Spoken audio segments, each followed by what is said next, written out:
Welcome to our very first coach call of the 2026 season, season 10.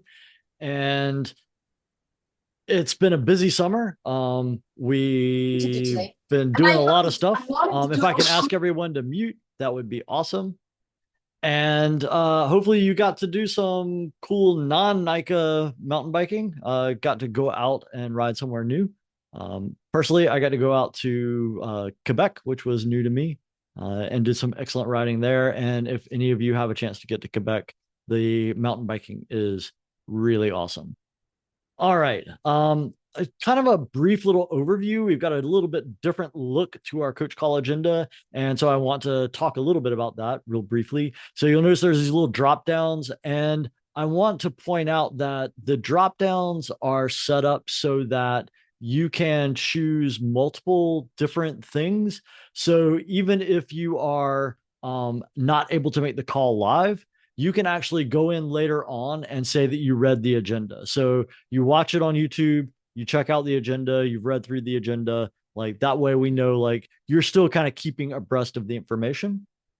And then as far as the way this will work, so we're going to stay on this document the entire season, and there will just be added tabs. So this will never go away, and there'll just be another tab for the other call agenda that we have next month.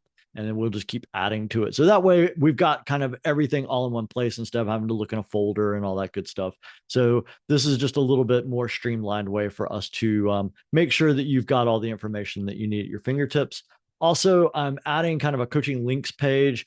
These are just different things that maybe aren't that readily found in the coach education section or anything like that. Or if I notice that I get lots of questions about the same thing, I'll kind of throw something in there so that we make sure that everybody's got those resources available to them. All right. Well, with that being said, we'll kind of go ahead and get started. And forgive me, my computer is probably going to be a little bit slow. It's been acting up today. All right. So this is the preseason. We remember the preseason doesn't start until October 15th, so we are in the preseason. And I want to kind of bring you up to speed on some of the important dates that are going on. So this league coach training, you can see there the weekends that we have. That first weekend in September in Raleigh, that class is full. Ooh, careful there. You just highlighted everything, and if you hit delete, you'll delete it. So let's let's be mindful of not throwing me too far of a curveball here at the very first meeting. Just go ahead and delete my agenda. All right. So that 13, 14 September, that Raleigh class is full. However, I've had one person, possibly two, say that they can't make it. We need to kind of talk a little bit about that. Once registration closes, we pay Solo Southeast. And so giving you a refund means that we are paying your seat and then giving you your money back, but we're losing the money. So I can give you a refund only if I can find someone else to fill that seat. And it's a lot better if you know you can't make it and you go, hey, I can't make it, but this person can take my seat. That makes life a lot easier for all of us. And then I can issue that refund for you. After that, if you look on the next three weekends, there are various amounts of seats available in the combined course, that WFA CPR OTBS 101. If we're not sold out in those seats, so let's say that 27, 28 September Asheville area course that has 3 seats and the registration closes on the 26th. If the 26th comes and those 3 seats are still available, I'm going to switch them over to WFA CPR and I'm going to offer those to anyone who's on the wait list. And so you can see where I said, if you want to be waitlisted for a particular class, go ahead and send me an email. Make sure that you put WFA CPR waitlist in the subject line so that way I can star it and keep track of it. And then in the body of the email, let me know what weekend or weekends you're looking to be in the WFA CPR. All right. And so just as a reminder, WFA CPR is available to level 2 and level 3 coaches who need to recertify. If you are a level 1 coach looking to move up to a level 2, you need to take one of the WFA CPR OTBS 101 weekend slots. That's what those are there for, is to help you move to level 2 and level 3. All right. Are there any questions on that? And if I can ask that you not put them in chat, because I'm not monitoring chat, and you can just unmute yourself and ask a question that would be to the benefit of the group, that would be great. Hey, Sean, we've got a level 1 coach who's a physician's assistant. Mm-hmm. Can he skip the WFA and only take the OTB and still get level 2 or level 3? So anyone who has any type of either pre-existing first aid or is in a situation like that where they have some medical training, they submit all of that stuff to NICA, just like they would their first aid and CPR certification. And then when NICA approves that, I'll open up a just OTBS 101 seat. And that's something I've explained kind of all along, but that's the process that they need to have. They can't just tell me, yeah, I've got it. NICA has to say they've got it, and then I'll send them the OTBS 101 link.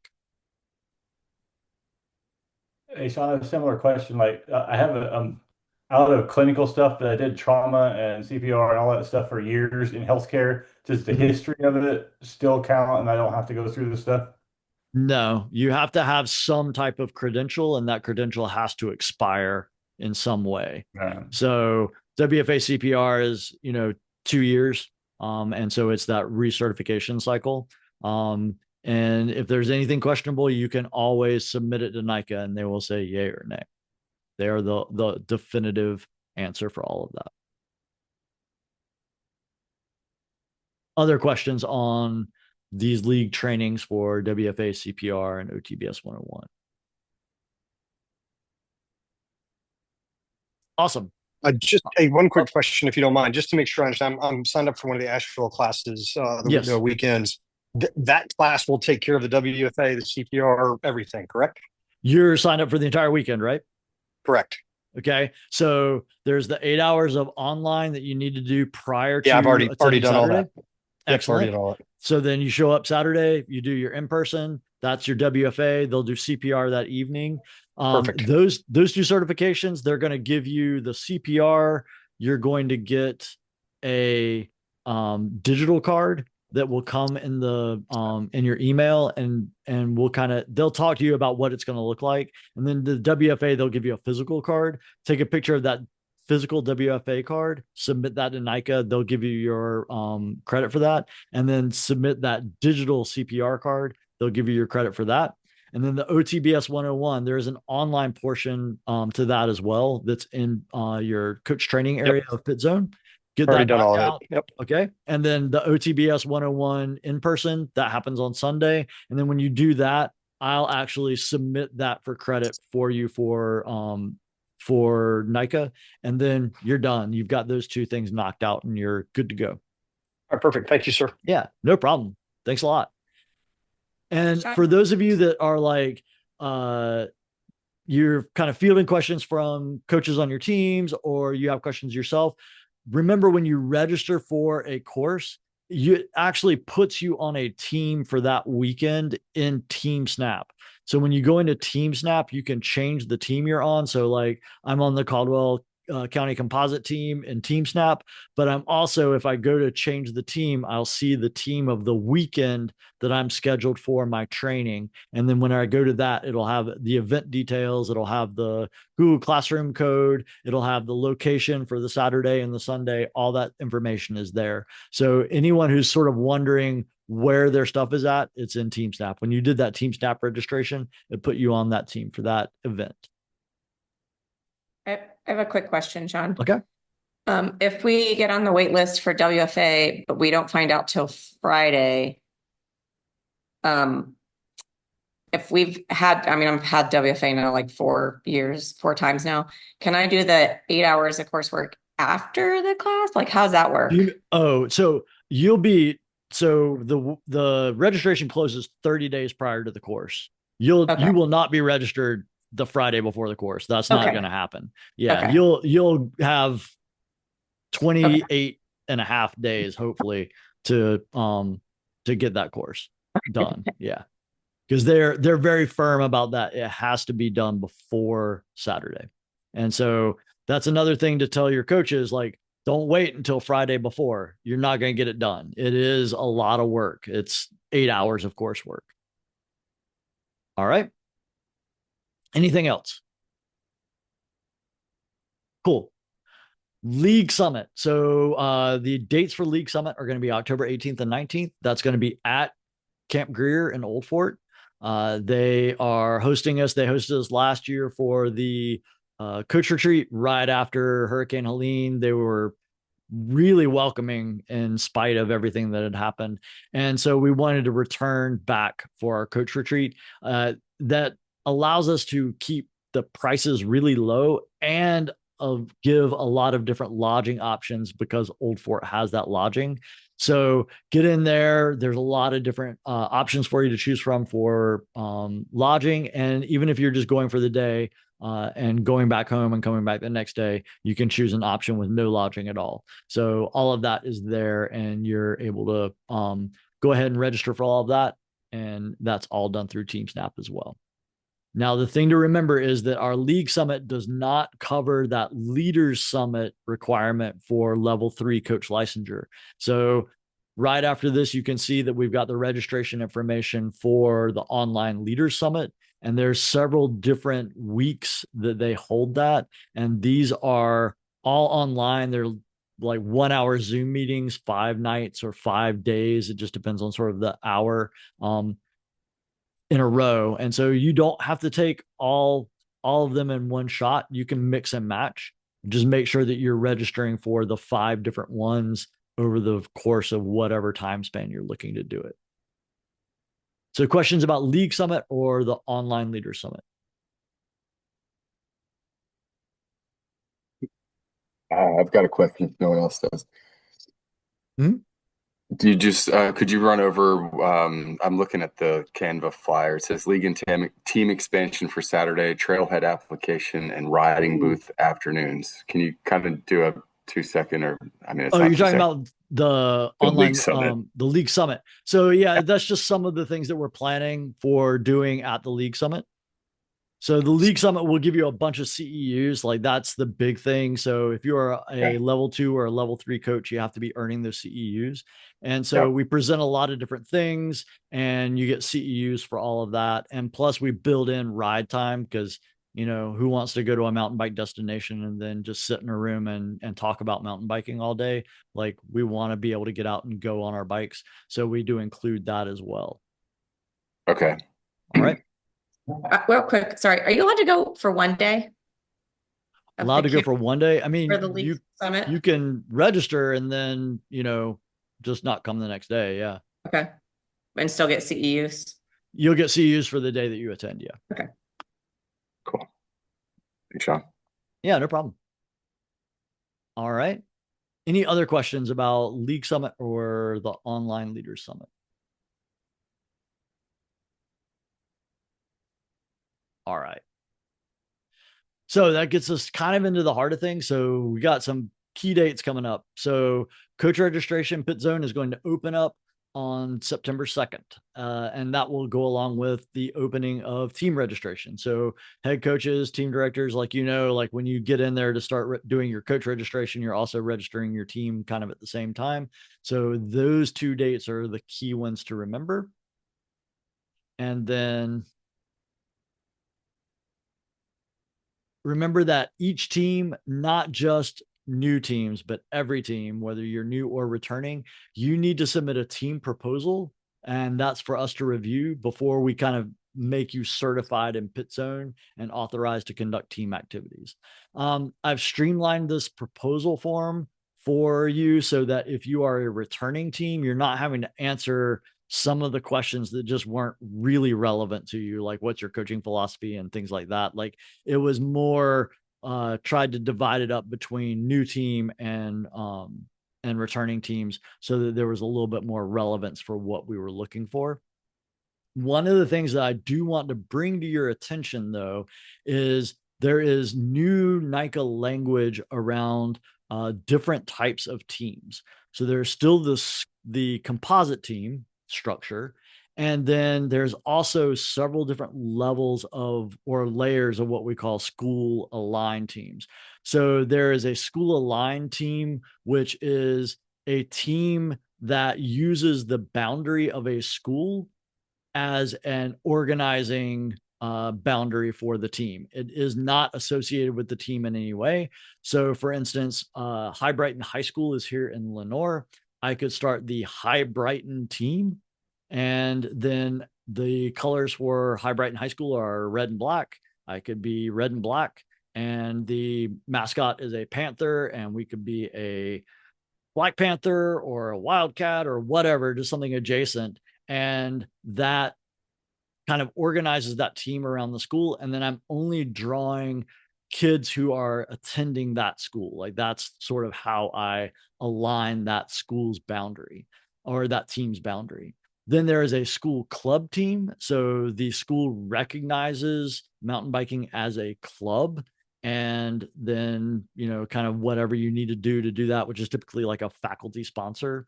And then there is the school sport team. So if you are at a place where the school recognizes mountain biking as a sport, then you would be a school sport team. Also within that is a homeschool team. So remember, we don't rigidly define a school as being a physical building. A number of homeschoolers actually form a homeschool team. And we have a couple of teams that have a large number of homeschoolers on them, and they get organized around all of them being a homeschool student, if that makes sense. Are there any questions kind of about that language and verbiage? Sean, this is Bill. So yes. For the school aligned teams, mm-hmm. do the old rules of what student athletes can and can't or must be on school-based teams, will that apply to the new designation of school-aligned teams? Specifically what? If they went to in the Chapel Hill area, if you went to a school, mm-hmm. then you had to be on that team. Yes. And so that will apply to school-aligned teams yes. under these three different definitions. Yes. Okay. And so there's some different thresholds now. NICA has changed the number of students on a composite team that requires subdividing into like different scoring units. And that number is 30. So 30 student athletes on a composite team. And that's 30 total, not 30 high school or 30 middle school. And then from there, kind of the first split is always if there's 5 or more from a particular school, then that becomes the scoring unit that is based around that school and would essentially be in effect a school aligned team. But it would be a scoring subunit of the composite team, but we would be looking to make that a more formal school aligned team in subsequent seasons. And that's part of that expansion playbook. So moving to where once we get kind of a little node that's showing some growth, getting that to where it sort of stands up on its own and kind of organizes around the boundary that's defined by that school, that will help expand that for more growth in the future. Hey, Sean, quick question yes. around that. Mm-hmm. So as coaching a composite team, and I believe last year, Central Park School for Children met the threshold. We broke those out as a scoring unit. Mm-hmm. But we're not required to get them jerseys and all the financial things that come because we're not sure we can keep them like right. year to year. They keep going back and forth. Their numbers aren't quite, we're not sure we can break them out and sustain it. Yeah. Which we don't want to add costs to the parents long term. So you're talking, it's okay that we break them out as a scoring unit, but still keep them riding as the composite team with the composite jerseys, things like that. And so that's exactly what we're talking about. But we want to see some sort of like plan for how do we get this to become a standalone team? Yeah, to expand? Yeah, I totally get that. Yeah. We'd love to do that. We'd love to have the support, which is going to be more coaches, more parents, more things like that. Yeah. But until we can fully establish that and see that long term, you know, I hate for say we break them out for a year and then we can't sustain a year or two, Yeah, and then we they don't have want to to. fold right back in. Yeah, we don't want it to be like that first season, like, oh wow, we've got 5 kids. Like if we see 5 kids and then the next season we see 7 kids, and now it's like, okay, well, maybe it's getting a little bit more traction, and we can work with you on like an individual basis to sort of determine that and kind of see Yeah, like what let's plot a roadmap to where we're sort of like standing it up kind of thing. yeah, And so absolutely. I yeah, mean, it's not that first year and like, oh yeah, you got to buy jerseys and all that good stuff. We don't want to do that because that becomes yeah, overly burdensome. absolutely. Because I know we have hopes in Durham County, and we've kind of created a foundation that we hope we can grow. But Yep. until we really see multi-year, we're afraid of breaking them out because it can go the wrong way real quick, and then we lose kids' interest, and it kind of Yeah. works against us. Yeah. And so some of the steps I think to doing this in a really like controlled and measured way is that first year, like, okay, cool, we got 5 kids. Like now we've got a scoring unit, kind of letting them have some identity. And then going that second year and like, okay, we got like 6 or 7 kids. Okay, let's start trying to get that little group to where maybe there's some coaches that sort of focus on just that group and are sort of conducting practice with them with us.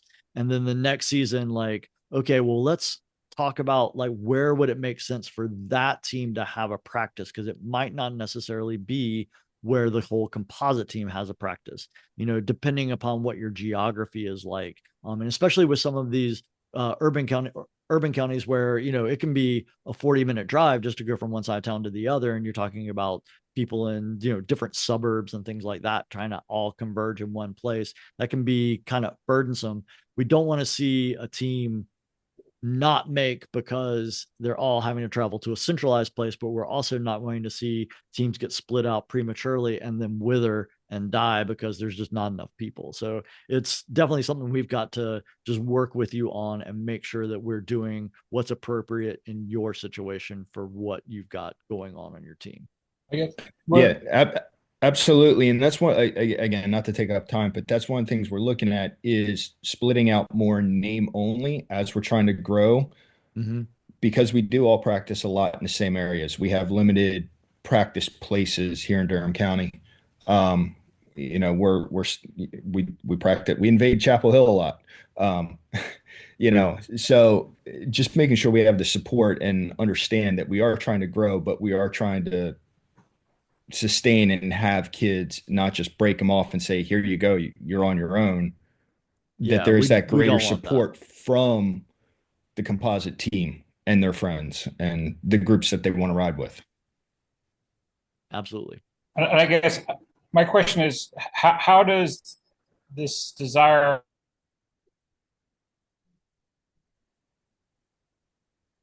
I'm sorry, I didn't catch the rest of your question. sentiment factored into this decision? So like if you have 7 kids that are going to the same school, but they're like, no, we actually want to stay with the composite because we really enjoy it. Is that kosher or? So we're getting into a very nuanced conversation here. And so I don't want to, I don't want to speak and say this is the way things are going to be. There's a lot of different things that we can do. But the fact of the matter is that, we have this kind of expansion playbook that NICA has worked really hard on getting before us. And we've got a lot of information from NICA National and some of our big partners like Trek, and the kind of overall size potential of our league is around 3,000 student athletes, and we are not even at 1,000. And so a lot of work is kind of going into saying, like, how do we expand the opportunity for those student athletes that are not being reached. And so we have seen, and we got to speak with people from Utah, and Utah had kind of an even bigger issue than we did. They did have some composite teams that were like one guy we talked to, he was the head coach of a composite team that had 250 student athletes on it. And he talked about, as a head coach, like he really had to work really hard just to know every kid's name. And he started thinking about like what it meant for one of his student athletes to be a part of his team and what sort of identity they had. And they started talking with their student athletes and started finding out that really it was these smaller groupings that were making more sense. And they started kind of subdividing into scoring units, and then they ended up as different teams. And it was a very kind of seamless way of expanding, and they ended up actually being bigger. So they went from 250 on the composite team to, I think you said, 500 on all of the teams in the area. So it is a way that we've got to think through all of this, and there isn't going to be one size fits all. But the one thing we've got to always be thinking about is, are we providing the opportunity for every kid that we can? Not just what's the best thing for the students that are on my team right now, but what gets me an even greater amount of opportunity before the kids in my area, that I can have even more kids participating in NICA. And so that's what we want to be thinking about.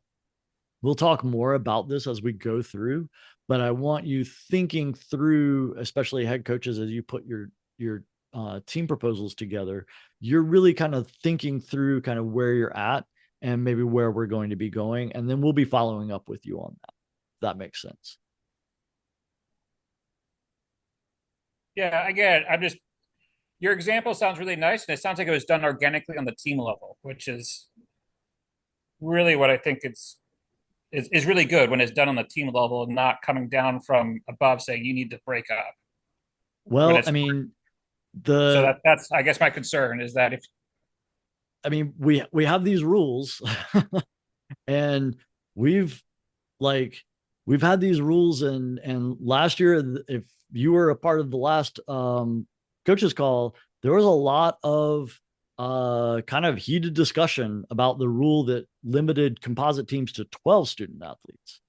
And that's been in the rule book kind of for a long time. That's been expanded to 30 now. But I also at that point said, you all come up with a rule or a suggestion to amend the rules that you feel makes sense, and I will put it before the rules committee here in the state, and I will put it before the NICA National Rules Committee. There was no rule put before me. So NICA has expanded it to 30, which is more than the 12 that was prior. But now we're looking at that team subdivision at the 30 student athlete level. We're going to start looking at breaking up into those sub scoring units and then working our way forward from there. Okay. Hey, Sean, I think one thing that's interesting in this, and I just listened to the podcast that Georgia director was on, and when it did ice cream this week, and they focus a lot making sure their teams have their not only school-based but a routed trail system, so there's something close by that they can train on. And the other concept is like, so we're in an interesting area where our team can get big. We're not quite at 30, but it's made up by a bunch of different schools. So we may have 7 from one school, 4 from another, 3 from another. But then they're going to be divided when they leave, come from 5th grade to 6th grade, they get divided, and then they get divided again out at high school. So we don't have a constant path forward. So is the 30...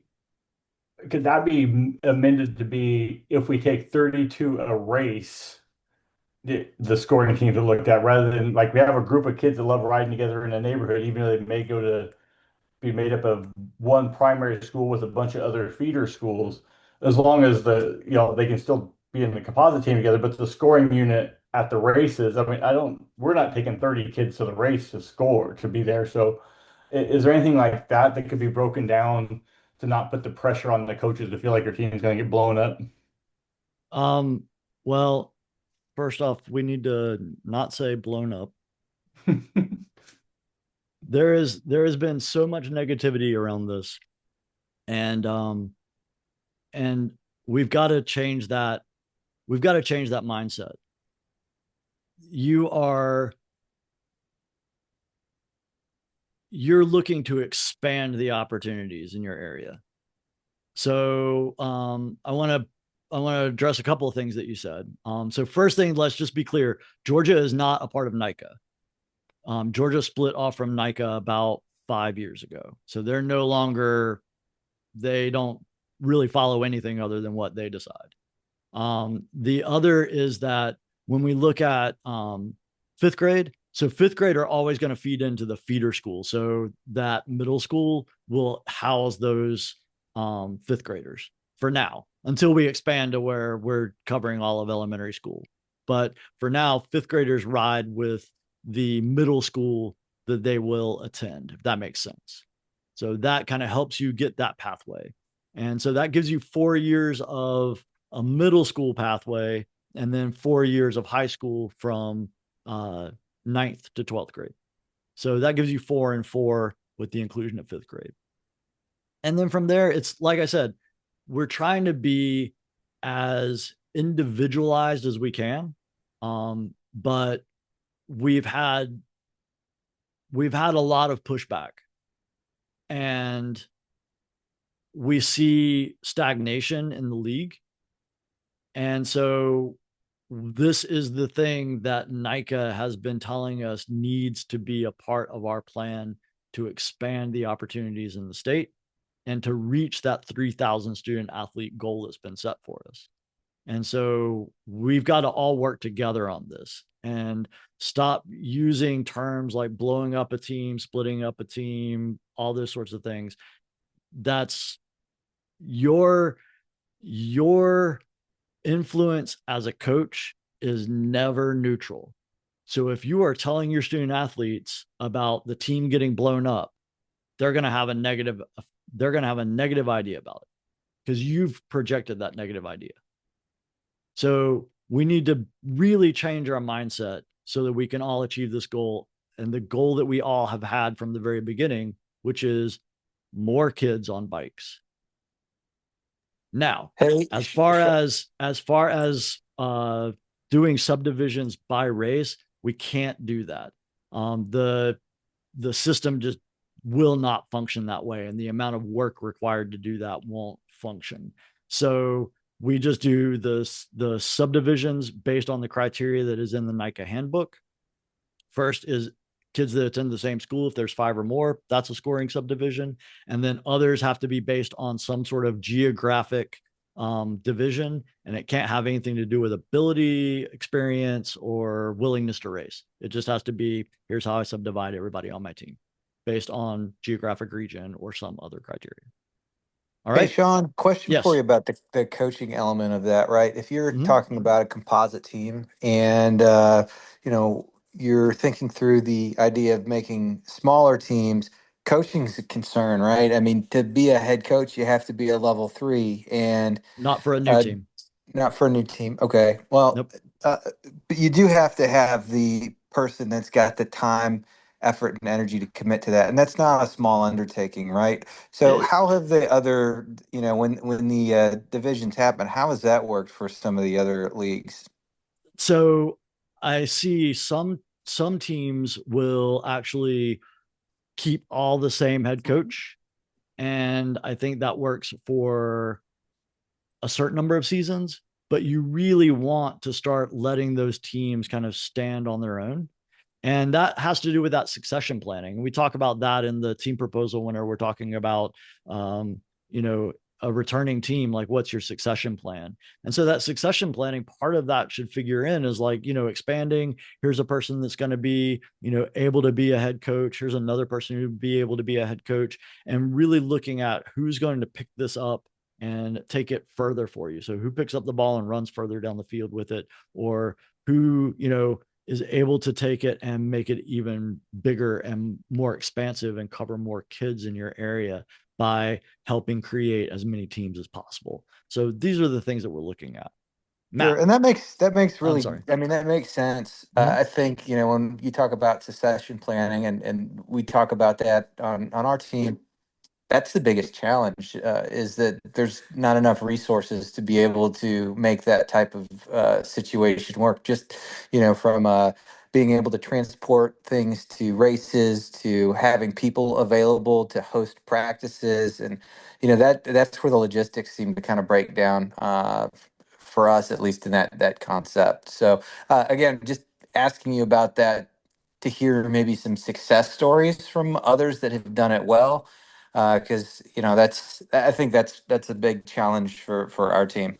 We are still in the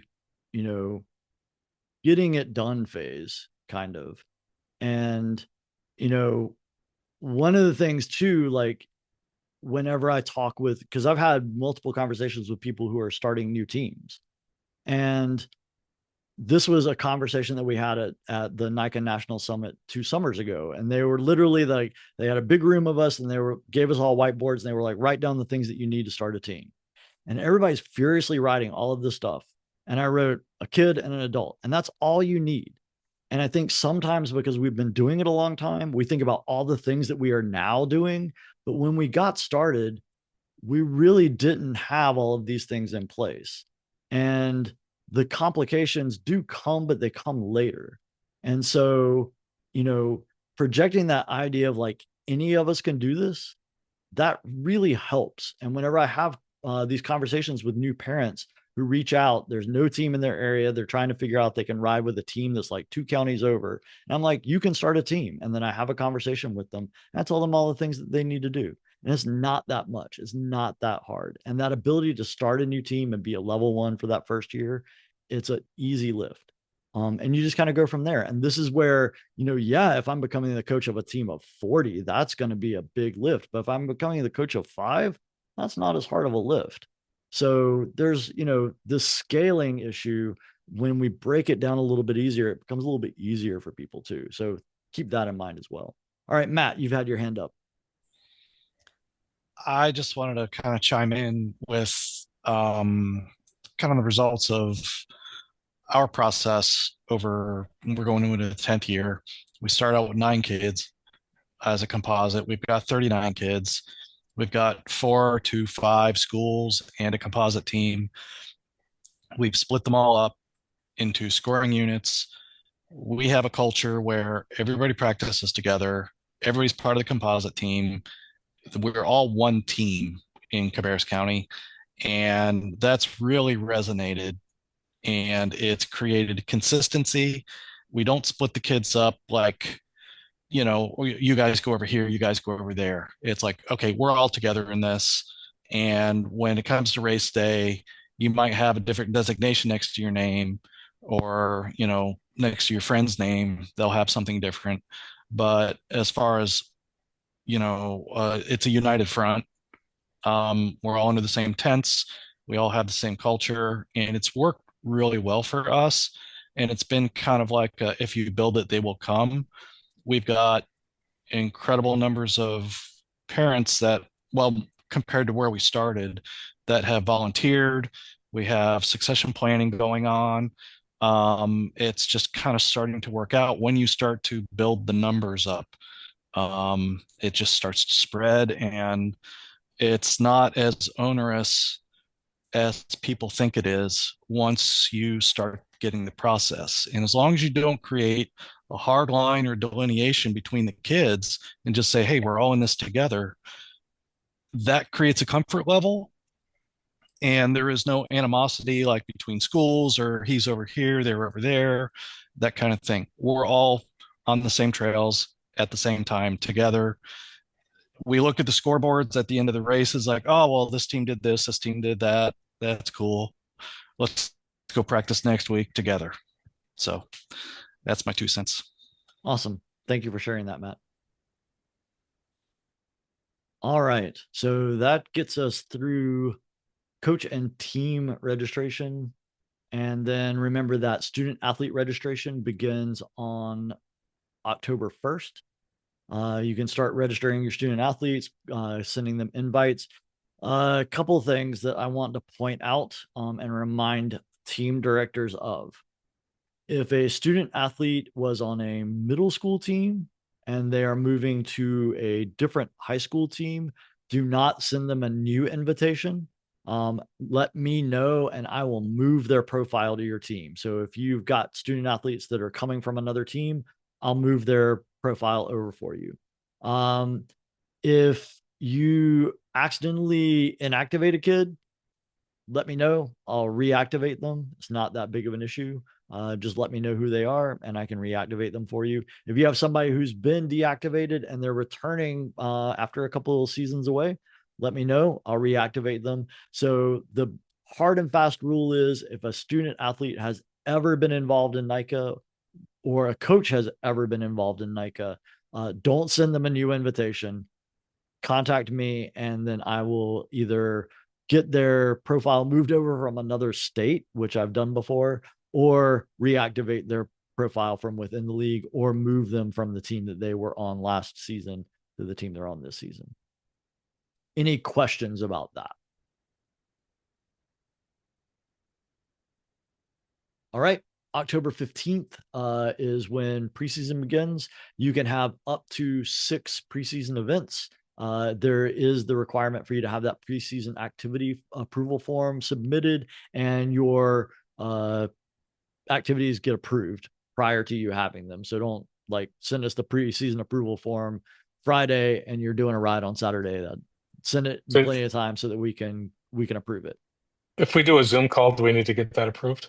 No, it's anything that involves being on a bike or being around a bike. So like a mechanic night at a shop, a field exercise, gameplay, fitting of bikes, those sorts of things we want to see. I do want to make sure that everybody's aware, like for try it out rides, remember that trails are game day scenarios. So imagine you are a 5th grader and you are interested in playing football. And so you show up for the first day and it's full pads, full contact, and a full game. You're probably not coming back the next day. So this is not like, this is how we do it. Now we're going to go ride a trail.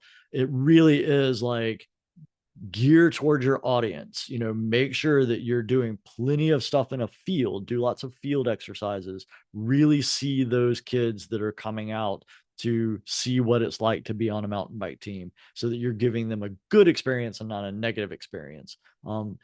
Every preseason we've seen 1 to 2 accident reports get put in.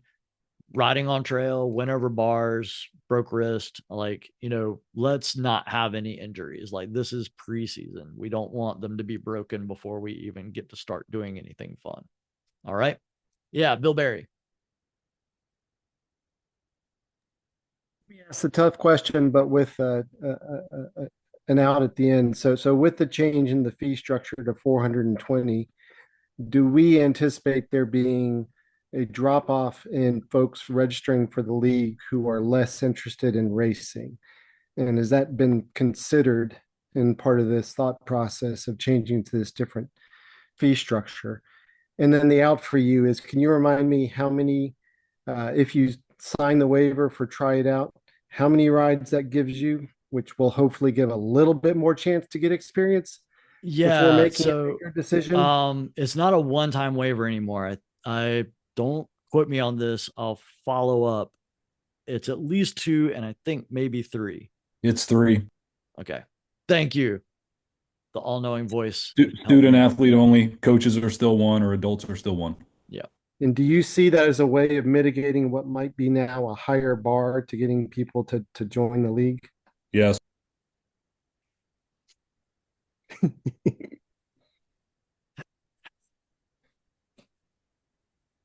Can I ask a little follow up on the 3 times? Do you have a returning athlete that's deciding if they want to return? Do they get 3 times as well? No, they have to register. That's only new, like wanting to see what it's like. That's what I thought. Thanks, Sean. Yeah. Jim Otto, I see you have your hand raised. Yeah, so last year we had, I believe, 200 kids who didn't participate in a race. I don't know how many of those 200 went to an event, paid to go to event. And I know for a fact our race numbers are basically flat for the last 4 years. Roughly 650 kids participate in at least one race. But we've dropped 100 kids that have registered for the league as we have trended towards more and more fees. So more kids on bikes, more fees may not be compatible.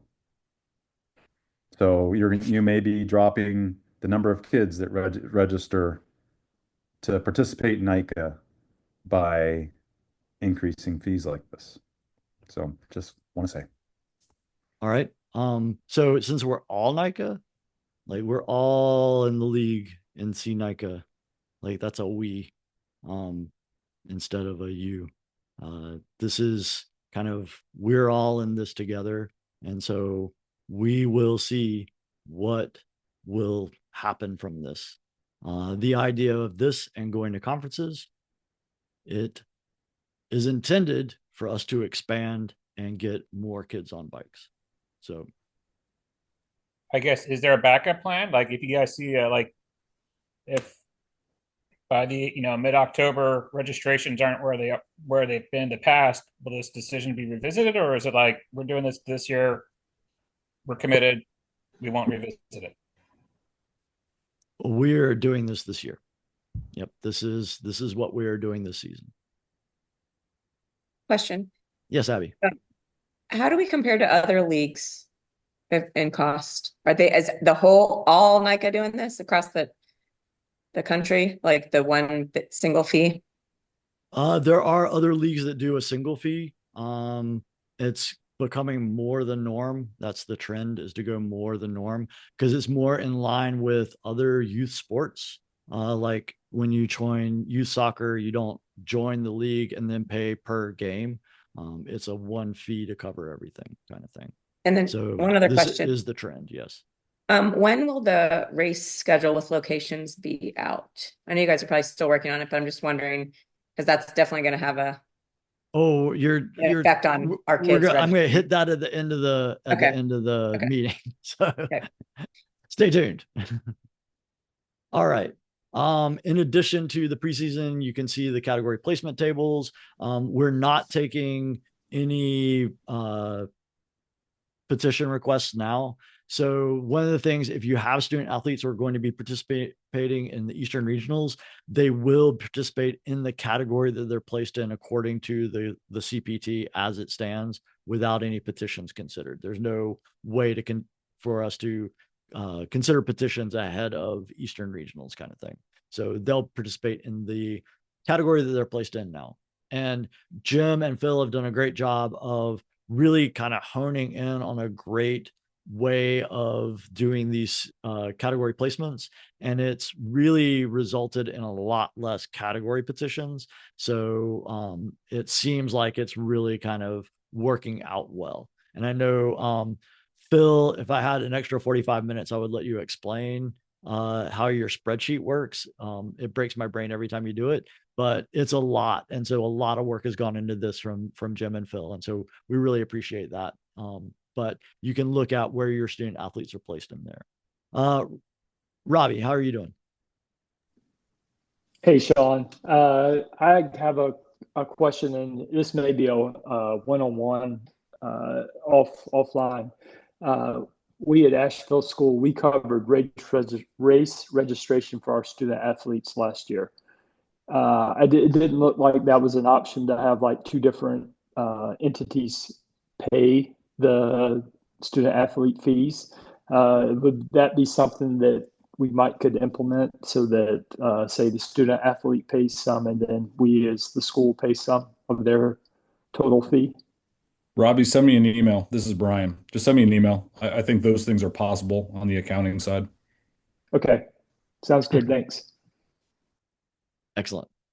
All right. So let's kind of move forward some more. And so the league events. So Abby, kind of getting into where you were talking about, We are in the process of, defining what the conferences are going to be and looking at the league events that are going to be. And Nick Morosco has been leading a committee that includes student athletes, and they've been looking at how this is all going to work. And he's going to be briefing the board in September for approval of that final plan. And then we will put forward that final plan to you once that's been approved by the board. And then after that, the preseason is when we start having some of those grit and TTC and adventure events. Here is a breakdown of some of the league level events and locations that we're going to be having. And then as far as race locations and dates, those are going to get formalized and finalized. We are still actively doing venue surveys and things like that. We've had several coaches reach out to us with different locations that we're trying to check out. And so once we get that finalized, we will be putting that out. Brian, do you have any idea of when you're aiming for putting that stuff out? I'll cover that if you let me have some closing comments, Sean. Absolutely. Okay. All right. So take it away, Brian. Oh, we're at that point. Okay. So thanks everyone for joining. I'm going to look at, 83 participants. That's a pretty good first coach call, Sean. That's not bad. So thanks for everyone for joining in. And like Sean said, hope you had a great summer and looking forward to getting things kicked off again. I think the word is out now based on my email. I will no longer be league director as of 30 September. NICA is soliciting applications. HICA, the board president, is convening a selection committee of board members to select the next league director, we think by the middle of September. And I wanted to mention that to everyone because just about every day, while I will not quit being league director until 30 September, and I am still planning for the next season, about every day I ask myself the question, do I decide this or does that next person decide this? And so a couple of those things came up tonight, which if it's appropriate to wait for that next person to be identified and bring him or her into the loop and have some decision authority, I think it's right to do. And let me just talk about a couple of those things tonight. Fee structure, that is a board approved action. The board approved that after the last board meeting, and we are going to stick with the single season fee going into next season. There's about 40% of NICA leagues that have gone to a single season fee, and every single one that implemented did see a dip in registration initially and then recovered within a season generally. And our fee is relatively equivalent for the size of league we are and the capabilities we have in terms of staffing and things we do in the programming. We are about equivalent. And so the board agreed to do that single season fee. I encourage everyone to read through the documentation we provided, provide that to your coaches, provide that to your parents. And if you have specific questions about how it's going to work, certainly let us know, and we will help you, get some clarification on that single season fee. As it relates to the schedule, I could actually publish dates and locations right now. I know all of our, former venues that we're all familiar with. Wilkesboro, Dark Mountain is back on the table for next season. They are available most all spring, and I could do that right now. But there's a couple reasons I'm pausing. One is the conference plan that Sean talked about. I talked with Nick on Friday. He is doing a great job leading the committee. They have three kind of main decisions to brief the board and see where the board wants to go with this on 10 September. One, who's in which conference? Like, where is that east-west line for the conference? And there's a couple models out there, and they're chewing on that. Second, who gets to participate? Is it going to be hey, this is an East event and only Eastern Conference comes? Or can everyone come and we just score by conference? Almost like we did last season with drop in 3 to 5, and you only have to really get to 3 things to really compete within the league. They've got a span of models for who gets to participate in all the things next season. And then how do you really score it? Is the championship part of the series? Is it a single series, or is East-West competing for series? And then there's still a winner-take-all championship. There are some things they're thinking through, and I really appreciate Nick and the committee thinking those things through so they can present to the board, get a decision on that. And unfortunately, at this moment, I lost power, And so the Zoom meeting cut off for me. As soon as I was able to get back in, the meeting picks back up. My apologies. So when we go back, can we talk any more about the conference split and their ideas and how they're doing some of that stuff, or do we have to wait until October 1st?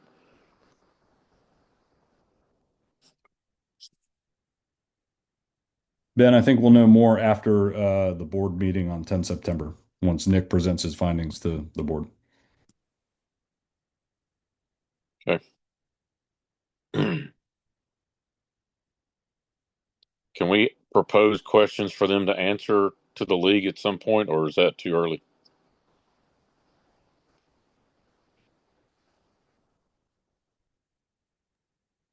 As somebody that's on that committee, I think that would be great. Ben. Yeah. I'm hearing feedback from some that the students are not looking forward to a complete split and not being able to race against their peers on the opposite end of the state that they have built rapport with. They've got group chats in, and they look forward to seeing them every single event weekend. And if we're going to do a league split to where the East doesn't get to see the West until a championship, they've already told me they're not coming back. So I think more clarity needs to come out about that quicker than later. Agreed. Yeah, Jeff LeBlanc here, because I got a question here too, because it sounds like it's etched in stone that it's going to be a single fee for season 10. That decision's been made by the board, and you're going to do it. And now you're telling us that, well, we're going to have an East-West conferences, and East can't race West. So you're telling these parents and these students, you're going to pay for all the events, but we're not going to allow you to come to one. If you live in the East, you can't come to the West, and if you live in the West, you can't come to the East. So I'm going to pay for 6 events, but you're going to tell me I can't attend at least 2 of them. Is that where we're going here? I mean, that's what I'm seeing. If it's set in stone, this is the fee, but it's not set in stone on where you can race and when. So pay for 6, but we're not going to allow you to do 6. Is that the road we're going down here? I don't want to get too far ahead of Nick, Jeff. I think everyone's still going to be able to come to all the events and we'll score by conference is my sense. But again, this is why I established a committee based on a recommendation from a coach back in May when we briefed this about get stakeholders together and figure out how we're going to do it. And like I said, we'll present the plan to the board. They'll decide. They may kill the whole thing. Like, I don't know. And again, we're in that awkward period, and that's my fault for stepping down and bringing in a new league director and, giving the board some latitude to decide. So I think everyone's still going to be able to come to everything. We'll just score by conference to alleviate your point you mentioned about paying for all the things. But it's just pre-decisional at this point. So I know everyone wants answers, but we just don't have those answers right now.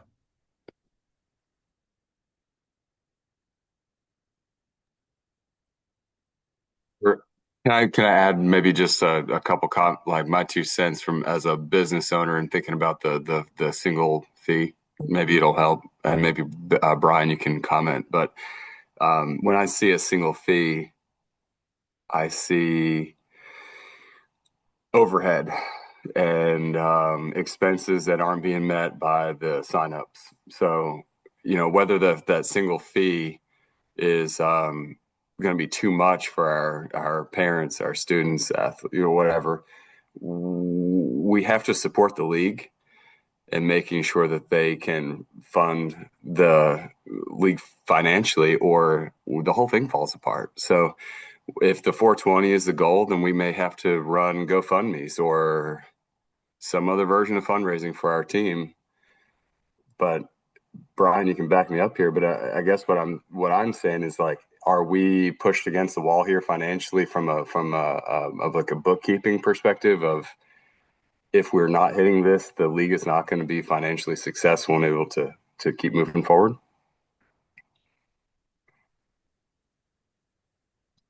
The league runs a balanced budget, and the 420 single season fee pays for what this league needs to pay for to make the season happen. That's the bottom line. Right. And I could split it a couple different ways. I could go back to just the season fee and then pay for events and races, and I'm just charging more to the people that actually come to the events to pay for the things the league does. That is a model. But again, like I said, the board approved the single season fee. You know, at this point, if you have serious objections with it, it's not my decision. It is a board decision. And anyone here is free to contact Hiker or any other board member and express your concerns about it. I don't have any issues with that. You know, people have done that repeatedly during my time. Hey, I have a concern, you know, and Hiker will field that and answer that for you. Not a problem whatsoever. That's why we have a board. That's absolutely why we have a board. So leverage it. I encourage you to do that. Is there an increased funding for scholarships? Or is this going to be impacting to the scholarship fund?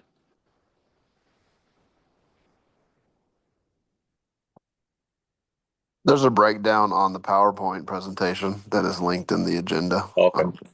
Thanks for pointing that out, Nate. And thanks for reading the emails. Yeah, I didn't read all the way down through there. So just recapping, I think we need to think about the fee from different perspectives. As Nate K just put in here, the 420 is less than, you know, understandably that if you don't have kids going to the events, it's a lopsided equation. But I'm sure that there are a lot of families that pay for different travel sports that are exceeding 420. I know this isn't a cheap sport and there's a lot of things that come into it, but I'm just trying to stand behind the decision here that if it is 420, we have to all understand that NICA may be an organization that's doing things for kids, but at the end of the day, it has to be able to pay for its bills. So if it's not working financially on this current plan, then if this is the one that makes it, would we all be happier to just abandon all of NICA? Because that would be an alternative method, right? So just, I'm trying to open up the devil's advocate here for people that are against the fee. And I'm not exactly excited about it, but I just think that we have to face the facts of the cost of living is high, cost of running everything is high, insurance is high, everything. My insurance went way up this year on my business. So I can only imagine it has similar impacts across other things. So Greg, I appreciate you saying so. And like I said, there's varying perspectives on it. But again, Sean was right. He's like, hey, this is a related effort. Like what we're saying is in order to participate or compete at the league level, like we want you coming to all the events. But the conference idea is like, okay, you don't have to do all the things and go all the way across the state in order to have your kid participate in all those things. Because the feedback we get is, and Jim's right, like we don't have everyone come to all the events. And I'd question all of you, like, why is that? Well, I know why, based on data feedback, is 40% have just other commitments. They have other things going on. They register, they don't come, or they don't register because they have other things going on. And then the next biggest reason, too far, too costly to travel to do it. And that's why we want to move towards conferences, to make that less burdensome for the parents to travel all the way across the state, bring things closer. Hey, you only have to do this to participate in this league. That's the idea. And it's going to be a year of transition. And transitions are always hard, but I just go back to everything I've done. I've said, here you go, board, take a look at it. If something seems amiss, we'll go the other direction. That's the oversight that this mature league has, and you all should leverage. I got no issues. If you want to contact Hike and say, hey, got some concerns about this, put it in. We put the call out to participate in the conference committee. And Nick has had some participation. So reach out to Nick, express the concerns. There's no issues with doing that whatsoever. I guess as you just said that, Brian, one hotel room is around $200. So if you didn't have to get a hotel room to travel as far, that one room could be a differentiator to your the addition in cost. It could be. And oh, by the way, I will probably call Bobby tomorrow to see if we can get out to Polk County with a survey team. Like EMS is the main consideration. Yeah. It's just, Mondays are tough for most of the people in this league. So I may call tomorrow, see what we can work, Greg, to come out and see you. Thank you. Speaking of Polk County, I know that you're not really telling us yet, Brian, but can we expect to have Western venues? Yes, Wilkesboro. I want to make Polk County happen. I got to go take a look at it with the survey team. It's got some concerns, like I mentioned, EMS, and the course itself might require some modification, but it looks like it's got the space out there. It's not all roses here, everybody, just to let you know. So I know. yeah. I mean, not even that, but the FEMA yard that I thought was cleared out is now like filled back up with trees and stuff. So they're running like a second round of picking up stuff. We're still in Helene cleanup mode in Polk County, FYI, for everyone who is not in Helene damage areas. So Yeah, and Abby, it's that's been what a year, basically. Abby, that's what Catawba Meadows told me 2 weeks ago. You can't come here in 2026 because I'm rebuilding the park that spring. I can't put you, and that's a great venue. We've looked at it. So trying like heck to get something closer to you all. I'm even looking in Spartanburg, South Carolina. That's the latest. Well, that's I closer got than a- 2 hours. So I got a that'd be call great. with Holton. I have a call with Holton Creek Park on Thursday. Like I said, I'm not quitting. I'm still Yeah. trying, but like I said, I'm in that mid like, okay, what does the next person have to live with? For Did sure. we explore the Croft State Park with it's a Spartanburg location also, but it's much larger parking and such than even Holston. But the Samba uses it a lot. The Spartanburg Area Mountain Bike Association, they host an annual event there called Stump Jump, and yeah, it's pretty close to us.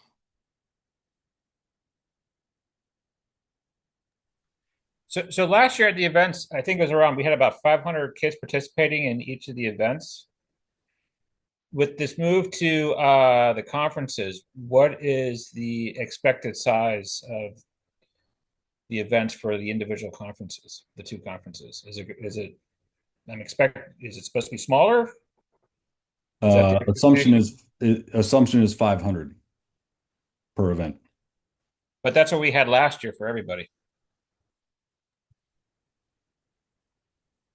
That's right. And in many things in Nike, you really don't know until you do it. Like there's been no survey like, hey, if we do this conference thing, are you going to come or not? So that's just our assumption. Okay. So, hey Brian, this is Ryan Donnell. I'm seeing a lot of concern about the conference, and I'll be honest with you all, I was right on board with being concerned about it, and I've been fortunate enough to be someone involved with the committee. I understand they don't want to release sort of the plans because there isn't a plan yet, but I'll just say it's not looking as scary as everybody thinks, and I think it's been a very reasonable sort of onboarding of the first year to kind of get this going. So I feel a lot better seeing some of the proposals. And I hope, and I'm going to try to influence that to make it that it's not a scary east-west, nobody sees anybody, keep everybody separate kind of thing. That nobody wants that. I mean, I think a lot of people don't want that. So I hope you all can wait till the proposal is out there and agreed upon, but I have confidence it won't be as bad as some people think it could be. And hopefully it'll be a really good thing in a couple of years.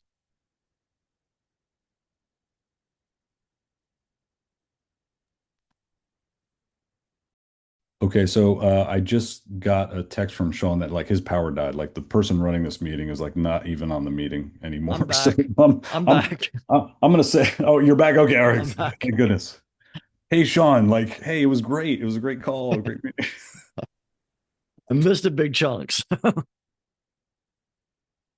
What did I miss? Who can summarize for me?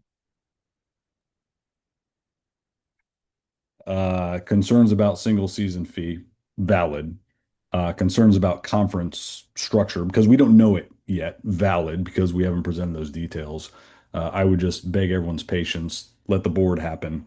Coach call in September before the season opens. New league director on board, him or her. Hey, what are you thinking? Make sure they're comfortable with the plan, and we enter October with, hey, here's what's going on.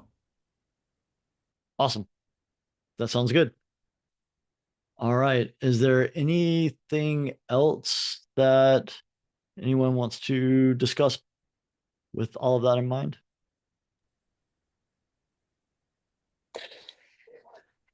I'll jump in. Just this is feedback. I'm a new coach. Son was in NICA for the first time, doing my level 2, kind of all in, and I just want to provide some feedback on this. As a business owner myself, at this point in the year, to not have these answers, to not have answers to these questions that are fundamental and large around pricing, around conference structure, it just feels very late in the game to not have an extremely defined structure that you can tell the 80 plus coaches that are on the call when we're like 2 months away from the season beginning. It feels a little strange to me. And I'm offering that only as feedback. September is great to get answers, but then we're like on the cusp of the season starting. So communication challenges, et cetera. It just feels very odd to me to not have answers to and a really defined structure that you can roll out, communicate clearly what the plan is. To still be waiting on answers at this point in the season on the kind of a coach kickoff call, it's a little bit frustrating. So I share that in the spirit of constructive feedback, but for whatever that's worth. All right, thank you. Yep.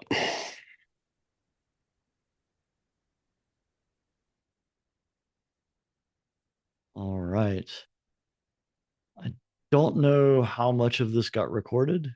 So I'll piece together the fragments from before my power went out and after my power went out. And if anything's missing, understand it's because I wasn't getting it recorded. But other than that, yeah, we can do it. All right. Anything else before we say goodnight? We've gone a little bit over, so I appreciate everybody's time, but I do want to be mindful if anyone has anything else.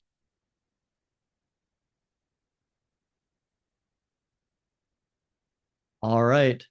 Thank you very much. And we will be communicating before our next coach call, but remember that our next coach call will be the third Tuesday of September. And it will be the third Tuesday of every month, barring holidays and things like that. You can find it all in the agenda. You can click on that calendar. It's all there, and you can join that calendar if you want. All right. Other than that, thank you everyone for joining, and I will see you again in September. Bye. Thanks, Sean.